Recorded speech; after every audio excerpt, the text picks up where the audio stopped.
No se diga más por Top Latina. Ahora mismo vamos a darle la bienvenida a nuestro próximo invitado. Él es el economista Francisco Tavares. Hemos invitado a Francisco porque tenemos la reciente publicación de lo que ellos han llamado la radiografía de las AFP y ARS, un análisis económico, discúlpenme, para el debate de las políticas públicas. Esto es un trabajo patrocinado de alguna forma por la Fundación Juan Bosch, la Coalición por la Seguridad Social Digna y la Facultad de Ciencias Económicas y Sociales de la UAS. Sí, bienvenido, buenos días. Bueno, muchas gracias por la invitación. Como bien dices, este es un trabajo académico, primero. Quiero que se entienda eso. Yo soy académico también. Soy profesor de la Universidad Autónoma de Santo Domingo, de la Facultad de Ciencias Económicas y Sociales, de la Escuela de Economía. No soy abogado, dilo, puedes decirlo. No soy abogado. Digamos, no soy abogado. Bueno, para la gloria de Dios, no soy abogado. No. Quiero mucho a los abogados. Tengo muchos amigos abogados.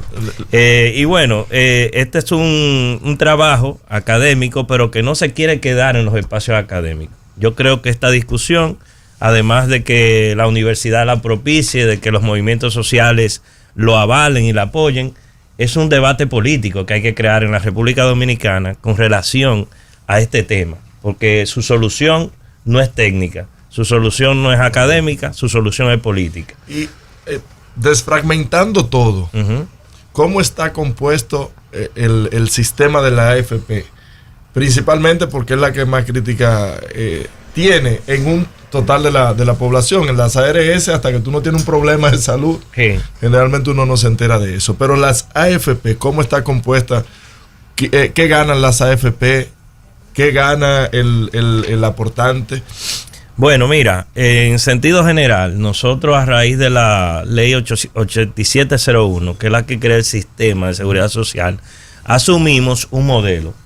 Y ese modelo es de capitalización individual. Eso, digamos que es un eufemismo en donde, digamos, cada trabajador y cada empleador aporta en total, acumulado, 9.97% de su salario mensual. Y esa es la deducción que te hacen y esa es tu contribución. Entonces, el 7 y tanto por ciento lo aporta tu empleador y el 2 y tanto por ciento el trabajador. Entonces, ¿a dónde va eso? Eso va a la Tesorería de la Seguridad Social. La Tesorería de la Seguridad Social, entonces, lo drena a una AFP, lo transfiere a una AFP. ¿Qué son las AFP? Son entidades de intermediación financiera que se encargan específicamente de administrar esa contribución. Y ya en el caso dominicano tenemos tenemos una cantidad de dinero apreciable. Estamos hablando de casi 1.1 billón de pesos. El 15% del PIB lo tenemos ahí como saldo administrado y pertenecen a la cartera de inversión de las AFP. Entonces las AFP toman esos recursos para rentabilizarlo, para que no se queden ociosos, y lo invierten en proyectos. Esos proyectos pueden ser proyectos de energía, proyectos de inmobiliario, fideicomisos, incluso puede adquirir y puede invertir certificados de inversión de la banca tradicional, que hay como 78 mil millones de pesos, ahí lo dice, a septiembre del 2023, y una gran parte, la mayoría, está en bonos y certificados del Banco Central, más de 700 mil millones de pesos.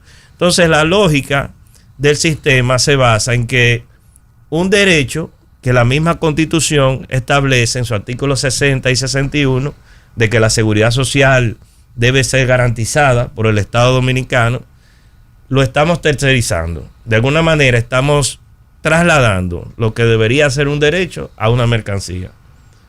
Es decir, nuestro sistema de seguridad social, diferente a como ocurre en más de 140 países, es un sistema que está bajo la lógica financiera. Eso es lo primero que este estudio insiste. Y lo que nosotros queremos, sacar a relucir es que solo una parte del negocio se está beneficiando. Y esa parte eminentemente no es el ahorrante o el aportante. Bueno, digo que los estudios que han hecho análisis actuarial, análisis de las proyecciones de cuánto las personas van a recibir en cuanto a tasa de reemplazo. La tasa de reemplazo es un porcentaje del último salario que tú ganas.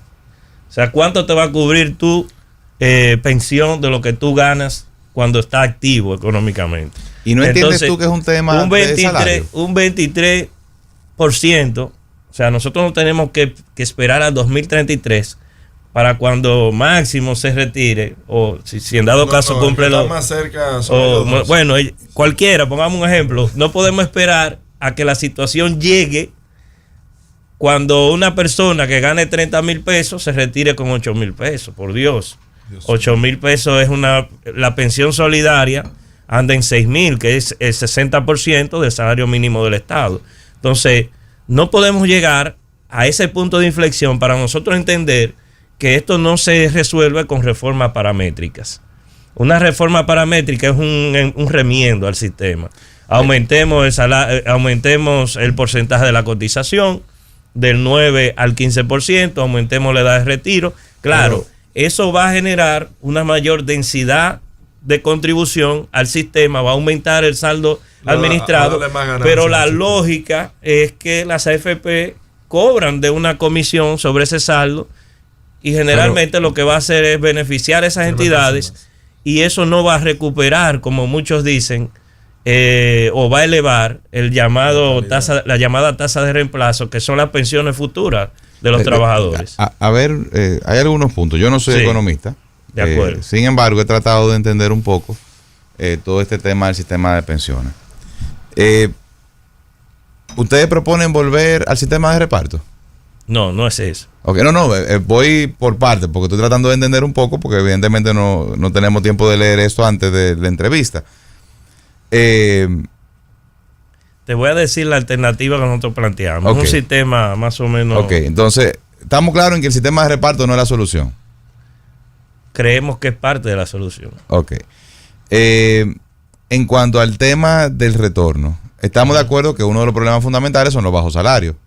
O sea, no podemos esperar que una gente se pensione con 50,000 pesos y se pasó su vida ganando 25 como salario mínimo. Por eso creemos que hay que hacer reformas, además de las reformas de la seguridad social, hay que hacer una reforma laboral que proyecte a largo plazo, digamos, compensar los salarios de los trabajadores con la productividad laboral, que es muy alta aquí.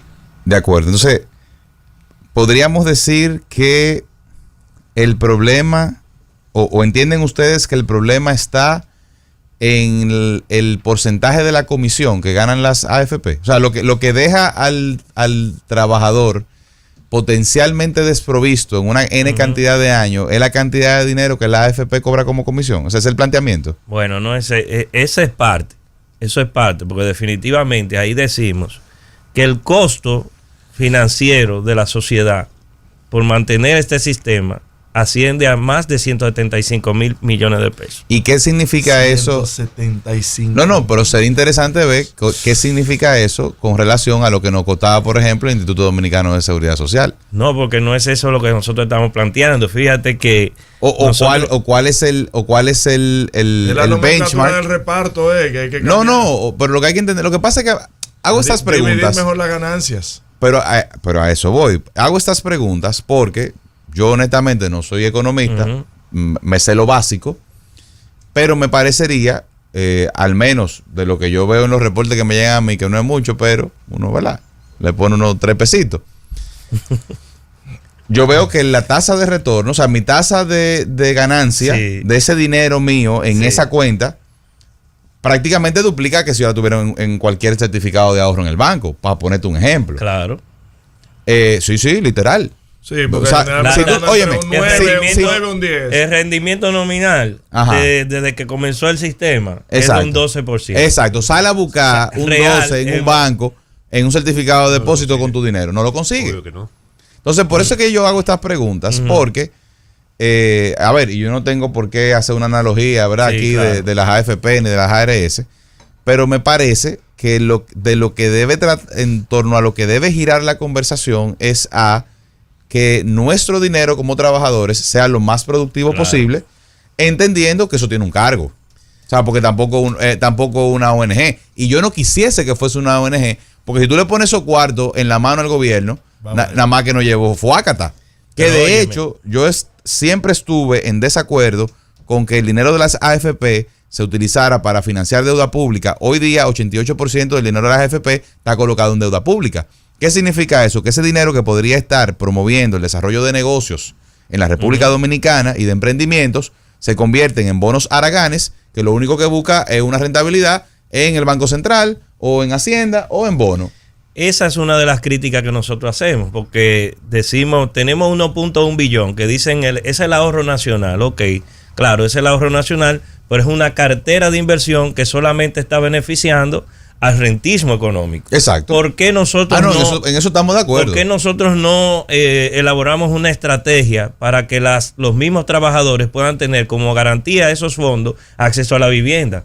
¿Por qué no financiamos, por ejemplo, proyectos de movilidad alternativa, otras cosas que realmente propendan a una sociedad más sostenible? O sea, ese tipo de discusiones está ocurriendo. Nosotros tenemos que hacerlas. Parte de las inversiones que han estado haciendo en los últimos tiempos, las AFP están precisamente en proyectos como el de Manzanillo, muy poco, proyectos como Alex, pero está, muy está poco, bien, pero ya por lo menos se está empezando a ver ese tipo de lo que te digo, vivienda se ha utilizado mucho. Sí, pero muy poco. entonces, fíjate, menos de un 11% va a ese tipo de proyectos. 88 punto y pico está en deuda pública. exactamente. Entonces, ¿qué es lo que hacen la AFP? Bueno, es una inversión un poco fácil, ¿verdad? Entonces, eso que hacen las AFP lo puede hacer una entidad pública. ¿Por qué no la puede hacer? Claro que sí. Claro que sí. Lo puede hacer. Lo puede hacer. O sea, ese fondo que está ahí, si se lo dan a cualquier persona que sepa de inversiones financieras, sencillamente lo puede hacer. Eso de la competencia de las AFP. Invierten en Bitcoin. No. Como Bukele. La gente no cuestiona aquí la idoneidad del Banco Central técnicamente, y que nada lo blinda, nada lo penetra políticamente. Pero entonces, si creamos una entidad, como ocurre en muchísimos países, más de 140 países tienen el sistema de la OIT, que ese es el sistema, esa es la norma. Lo que nosotros tenemos es una normalidad que solamente existe en 10 países. En menos de 10 países, y el experimento que hizo el Banco Mundial y el FMI en los 80 fue que 30 países implementaran esto que nosotros tenemos. ¿Y cuántos lo han revertido? Lo han revertido 15. ¿Y cuántos pusieron capitalización individual y volvieron a reparto? Entonces, los otros 15 que han hecho, comenzar a hacer cositas como le están diciendo ahora. Aumentemos la edad de retiro, aumentemos la tasa de cotización, que eso es lo que se necesita porque eso es lo que va a garantizar mayores pensiones futuras. Pero nadie habla del negocio de reciclaje, la verticalización de las utilidades del grupo financiero. Francisco. Un mismo grupo tiene banca comercial, tiene un fondo de inversión, tiene una AFP, tiene seguros de vida, tiene seguros de salud. O sea, todos se lo ganan. ¿Entienden? Entonces, eso hay que... Yo no estoy en desacuerdo con que se lo ganen. No, pero... Mientras me aseguren mi dinero y mi retorno, que sé lo que... Es que el retorno tuyo no es el mismo que el del retorno de una persona que gane salario mínimo o que gane salario muy bajo. Entonces, nosotros tenemos que garantizar un sistema que por lo menos le dote de suficiencia a las pensiones, porque la seguridad social tiene que cumplir con 4 criterios. El criterio de suficiencia, que las pensiones sean suficientes. Universalidad. El de aquí es discriminatorio, porque aquí tú no puedes tener un carnet, digamos una ARS, si tú no trabajas. Tiene que el Estado de manera subsidiaria otorgarte uno. Entonces hay discriminación. El otro es que debe ser eficiente y equitativo. Y ninguno de esos principios de seguridad social fundamental, el sistema dominicano de seguridad social lo está cumpliendo actualmente. Tildaste a Francisco de un Pedro Botello. Pedro Botello es Matías Bosch, pero no es Matías Bosch. No es él el que está aquí, es Francisco. Bueno, vamos a darle a Mira, Matías. nosotros no estamos diseñando un combate, ¿verdad? Cuerpo a cuerpo con la AFP y la ARS. Y yo quiero que ustedes sepan eso. Pueden existir, hay derecho empresarial en cualquier país libre, ¿verdad? Democrático, eso tiene que existir. Pero yo creo que la seguridad social no debe ser una mercancía, debe ser un derecho. Primero tenemos que garantizar que la gente tenga acceso a servicios de salud, no gratuito, pero sí accesible. Y cuando hablo de esto, no es limitando el catálogo de servicios que usted va a lograr que la gente tenga acceso a la salud. Por eso el Estado debe garantizar la salud del pueblo dominicano, en ese sentido. Claro, los actores privados pueden existir, pero de forma complementaria. O sea, si usted quiere un mejor servicio, una mayor cobertura, pues entonces contrate un seguro privado.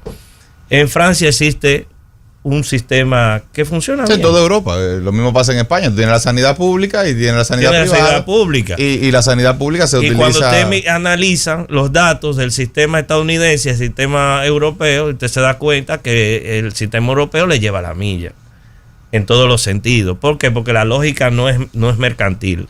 La lógica no es que el mercado es el que va de forma automática a darle acceso a las personas. El acceso depende de tu nivel de contribución y de tu billete.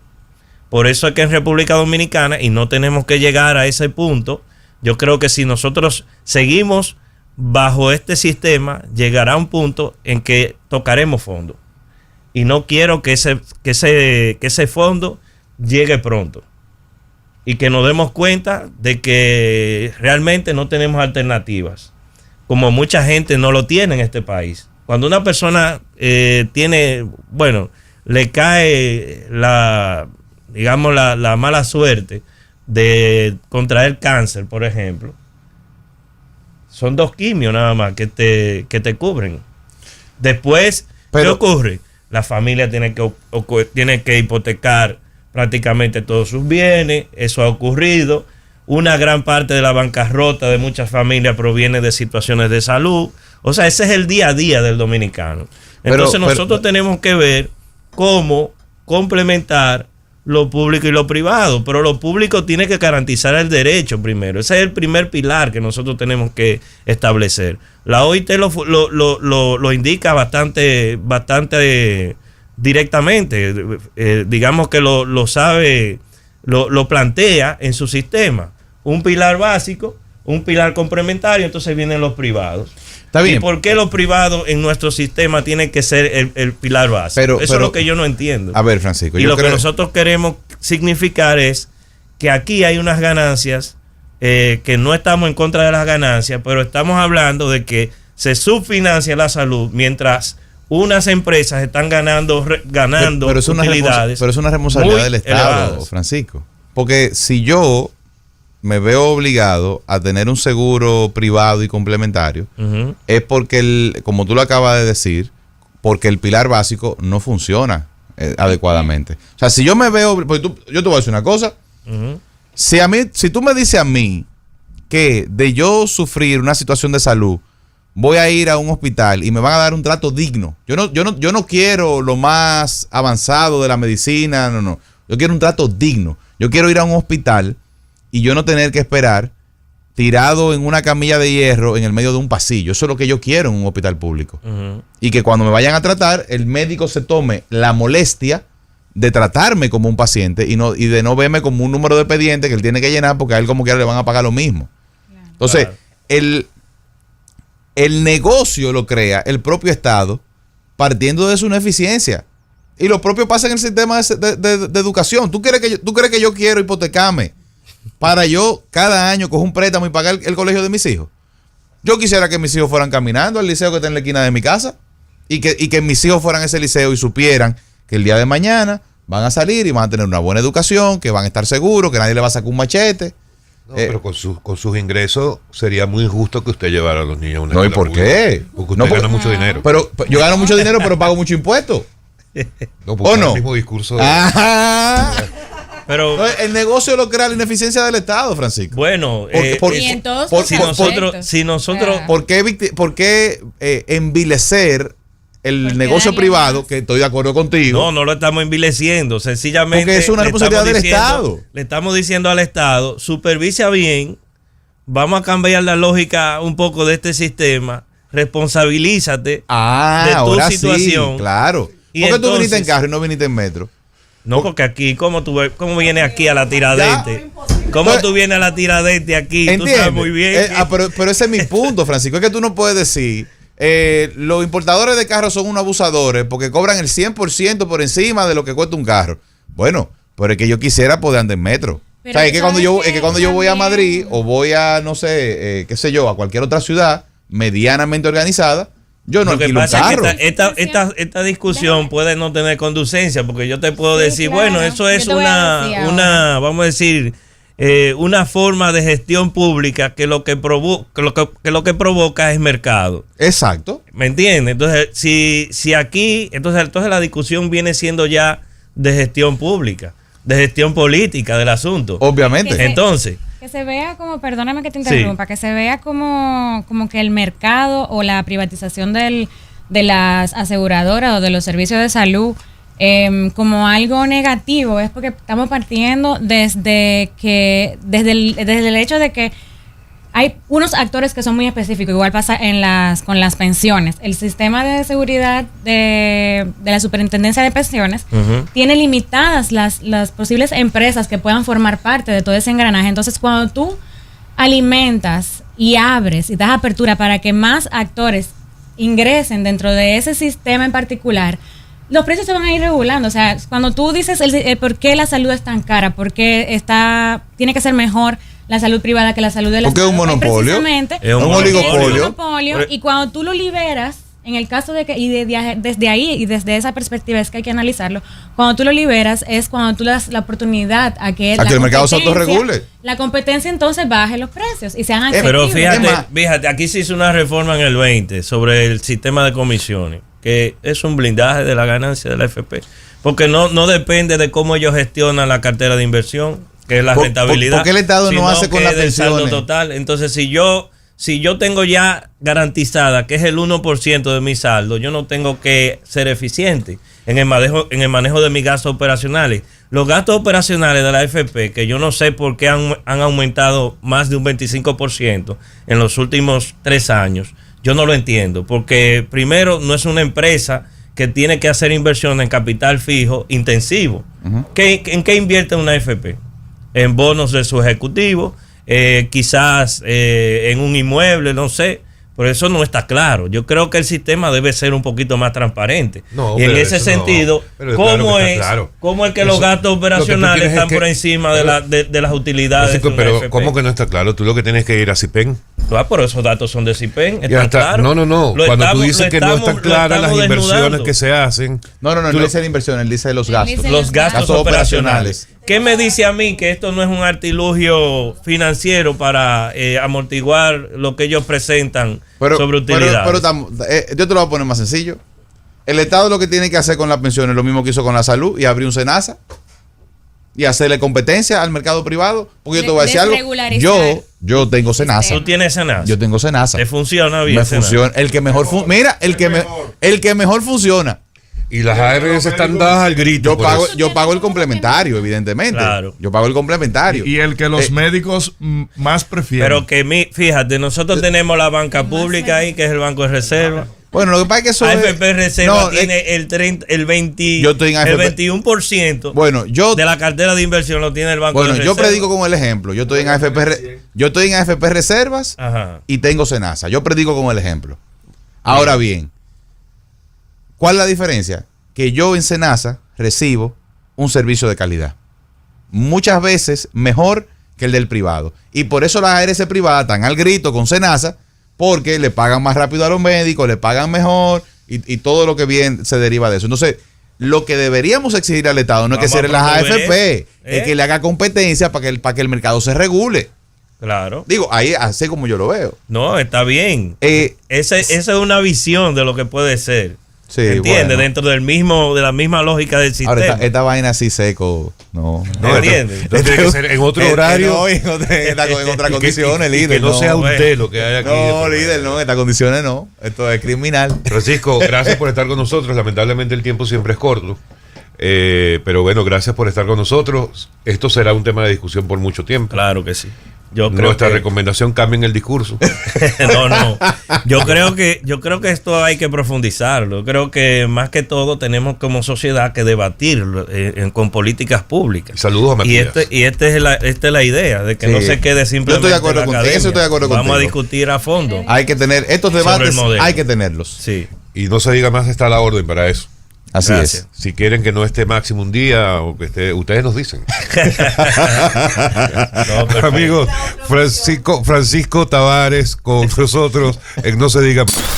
No se diga más por Top Latina.